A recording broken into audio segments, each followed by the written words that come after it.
বজালী জিলাৰ বাবে খুব ভাল খবৰ। জিলাখন হৈছিল আমাৰ পৰিবহণৰ যি কাৰ্যালয় বা জিলা পৰিবহণ বিষয়াৰ হোৱা নাছিল। আজি আমি আনুষ্ঠানিকভাৱে উদ্বোধন কৰিব পাৰিলোঁ। যোৱা ডিচেম্বৰ মাহতে ইয়াত দ্বিতীয় নিযুক্তি দিয়া হৈছিল, কিন্তু আমাৰ কাৰ্যালয়খনত কিছু আন্তঃগাঁথনি অভাৱ আছিল, ফাৰ্নিচাৰৰ অভাৱ আছিল। তো এইখিনি কৰি মেলি আজি দিয়াৰ পিছত আজি আমি এই দিনটো বাছি ল'লোঁ। ইতিমধ্যে আমি বজালী জিলা কাৰ্যালয়টো উদ্বোধন কৰি দিলোঁ আৰু কালিৰ পৰা এইখিনি কাৰ্যকৰী হৈ যাব আৰু এটা সুকীয়া পৰিচয় পাব। S36 হিচাপে পৰিচয় পাই যাব। তো মই আশা ৰাখিছোঁ এইখিনি হোৱাৰ পিছত বজালী জিলা হিচাপে সুকীয়া পৰিচয়ো হ'ল আৰু জিলাখনৰ যিমানখিনি আমাৰ পৰিবহণ দিগৰ যিখিনি কাম কাজ একেবাৰে ওচৰতে হৈ যাব আৰু কেইদিনমান আগত যিখিনি মানে এই জিলাখনৰ ৰাইজে কষ্ট খাই আছিলে ইয়াৰ পৰা মুক্ত পাব। ষ্টাফখিনি সম্পূৰ্ণ হোৱা নাই, দ্বিতীয় আমি দিছোঁ। এতিয়া আমি কি কয় এনফৰ্চমেণ্ট ইনস্পেক্টৰ আমি দিব পৰা কণ্ডিশ্যন আছোঁ, ইতিমধ্যে দিছোঁ আৰু MBI আমি এটাচমেণ্টত দিছোঁ। বাকী মিনিষ্ট্ৰিয়েল ষ্টাফ এইখিনি আমি দিব পাৰিম।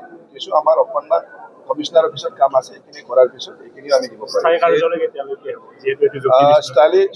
স্থায়ী কাৰ্যালয় যিহেতু এইবাৰ মই খুব কম সময় পাইছোঁ, মাত্ৰ 4 মাহ সময় পাইছোঁ। মই নতুন বাজেট তেনেকৈ মই ল'ব পৰা নাই। অহাবাৰ বাজেট লৈ পেলাই ইয়াত কাৰ্যালয় লোৱাৰো ব্যৱস্থা আমি কৰিম। যিহেতু নিৰ্বাচন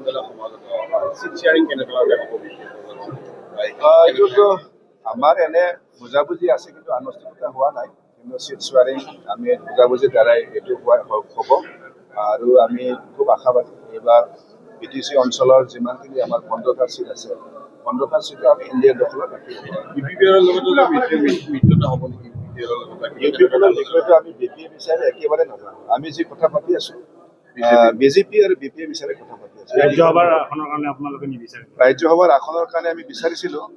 এতিয়াও সময় আছে, এইটো 16 তাৰিখতে যিহেতু হ'ব, নিশ্চয় এই 16 তাৰিখলৈকে নিশ্চয় কিবা এটা ডেভেলপমেণ্ট হ'ব। যিহেতু ৰাজহুৱা সংগ্ৰহৰ কথা কৈছে, মাছ পেণ্ডিং আহি আছে, ইয়াৰ বজালীৰ পৰা কিবা আপোনালোকে কৰি দিব নেকি?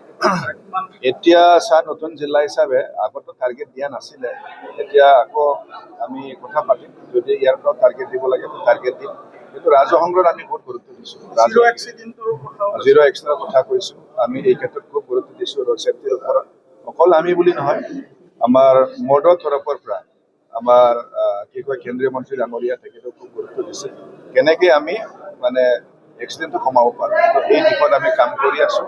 আৰু বাকী এটা জনাবলগীয়া আছে, আমাৰ STC বিভাগৰ পৰা বৰ্তমান যি গ্ৰীণ বাছৰ সেৱা, এই ক্ষেত্ৰতো আমি অহা বছৰৰ পৰা পদক্ষেপ ল'ব পাৰিম।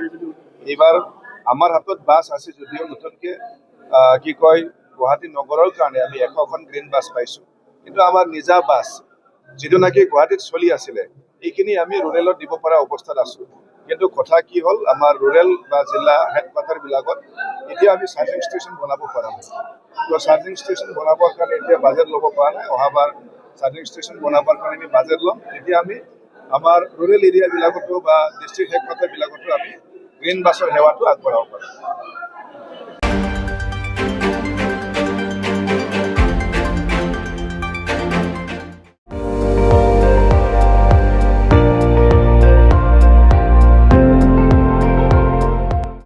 আপুনি চাই আছে ND24, সৰ্বশ্ৰেষ্ঠ নহয় সৰ্বোত্তমৰ দৌৰ।